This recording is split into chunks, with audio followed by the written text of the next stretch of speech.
Fala pessoal, todos bem? Sejam bem-vindos. Esse vídeo tem um oferecimento do OneFootball, que é o melhor aplicativo de futebol. Baixe já o OneFootball para você, amigo rubro-negro, ficar por dentro de tudo que acontece no mundo da bola.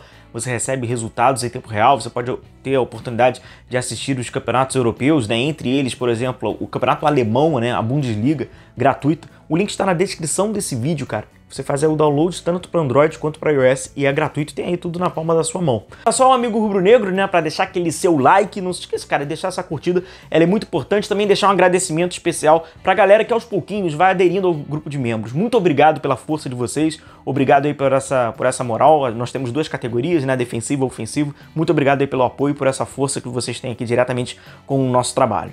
Galera, vamos lá, a gente falou hoje um pouco mais cedo, né, sobre essa vitória do Flamengo, na minha opinião, uma grandíssima vitória. Ela, logicamente, é uma vitória que vai estar entre as maiores vitórias, né, do Flamengo na Libertadores. Agora, infelizmente, essa vitória, né, essa data que, sim, por si só, né, ela fica na memória, mas ela vai acabar sendo chancelada pelo título. Né? Infelizmente, ela é refém do título, né? Porque precisa do título para chancelar essa partida, essa vitória. Se o Flamengo vier a ser campeão, tricampeão da Copa da Libertadores, essa vitória ela vai ganhar uma proporção ainda maior. Se, por acaso, o Flamengo perde essa final no dia 29 de outubro, que com certeza, né, o Flamengo vai estar na decisão, aí essa vitória vai ser mais uma vitória e praticamente ela não vai ser vista com o mesmo valor. Né, que a gente trouxe, vou deixar o link aqui, né?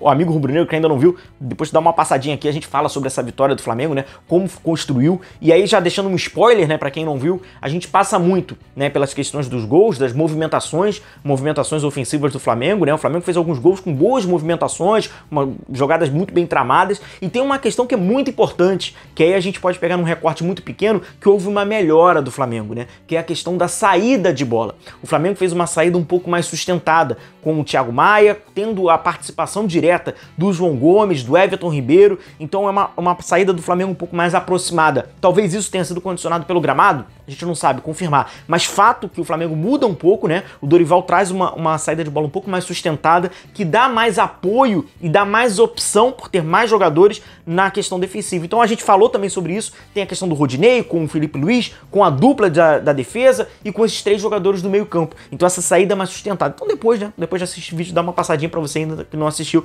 falando dessa goleada, é uma observação importante nessa goleada do Flamengo.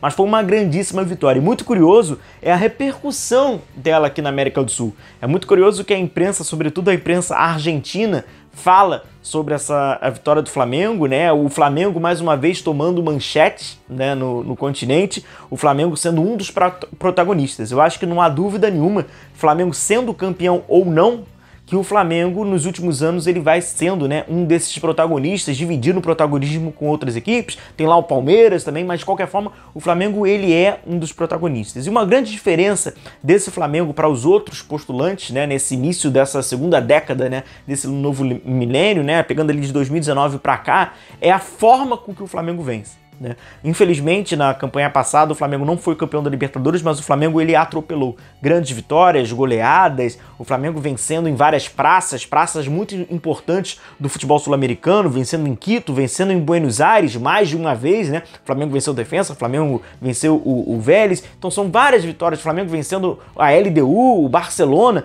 são grandes vitórias que o Flamengo tem ao longo aí dos últimos anos, e mais vencendo o Olímpia, né? Então mais uma grandíssima vitória do Flamengo, esse 4-0. E como a imprensa, né, acabou repercutindo, vou trazer aí para vocês, né, falando inesquecível exibição do Flamengo para a história. Essa é a capa do tradicional, né, jornal O Olé, e tem lá em cima a gente observa ali a Libertadores, né? O Flamengo é impossível.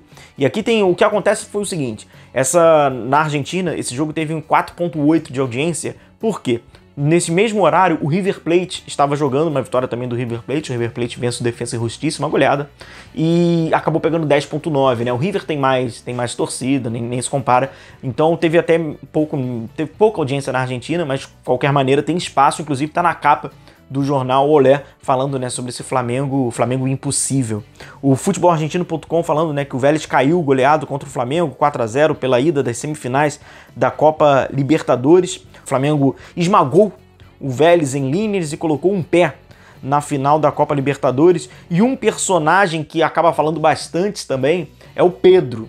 autor dos 3 gols, né? Eles até vários meios de comunicação da Argentina, até mesmo da Colômbia, falaram bastante sobre o Pedro, e curiosamente 2 dos principais canais de mídias da Argentina falaram exclusivamente sobre o Pedro, fizeram uma matéria sobre o Pedro, né, uma matéria chamada Quem é Pedro, aí contam rapidamente também a sua história. Mas além disso tem o Soy de Esportes, né, falando que o Flamengo humilhou o Vélez, e assim como o veículo passado falou, né, tem um pé na final da Libertadores. A ESPN Argentina também falando, né, que o Flamengo esmagou o Vélez e levou até a foto do dia, né, que o Flamengo, aí eles fazem uma pergunta, né, o Vélez tem chance no Maracanã, foto do Flamengo, sendo até a foto do dia, comemoração, 2 gols, né? O Flamengo acaba comemorando e tal. E aí o Olé, que fala, né? Quem é Pedro? O goleador do Flamengo e da Libertadores, né? Aí eles fazem uma matéria, conheça o atacante que acabou, né, aparecendo no arquival, no caso do Fluminense, e que passou pela Fiorentina e que o Flamengo comprou por 14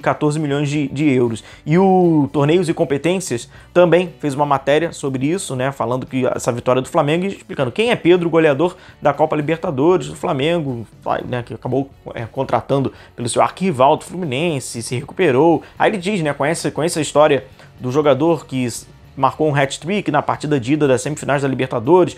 Aí diz, né, até que ele é um torcedor do Flamengo, estreou pelo Fluminense e teve uma passagem que acabou não se concretizando, né, aquela transferência que iria acontecer antes da sua lesão para o Real Madrid. Então o Flamengo que acabou protagonizando, né, uma grande parte aí da mídia argentina, da mídia sul-americana, falando não apenas pela essa goleada, a forma com que, né, ela conseguiu se construir nessa goleada, né, aí eles usam bastante esse termo de esmagar, né, que o Flamengo acaba esmagando o Vélez, e falando sobre um desses personagens, falando sobre o Pedro.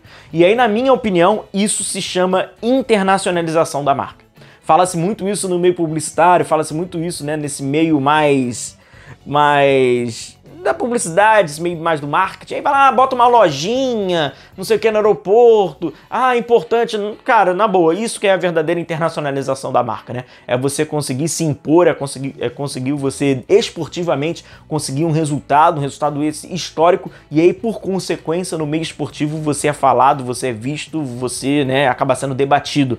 E o Flamengo tá tendo hoje esse espaço dentro do futebol sul-americano por ser um dos protagonistas e não vencer como um qualquer. Ele vence de uma forma diferente. Não à toa o resultado, ele acaba até, né, confirmando essa passagem do Flamengo. Esse 4-0, então, falado aí pelos uruguaios, falado pelos argentinos, falado então pelos colombianos, trouxe aí para vocês um pouquinho dessa curiosidade, então, sobre essa goleada e essa passagem, mais do que isso, sobre essa passagem, esse momento do Flamengo na América do Sul.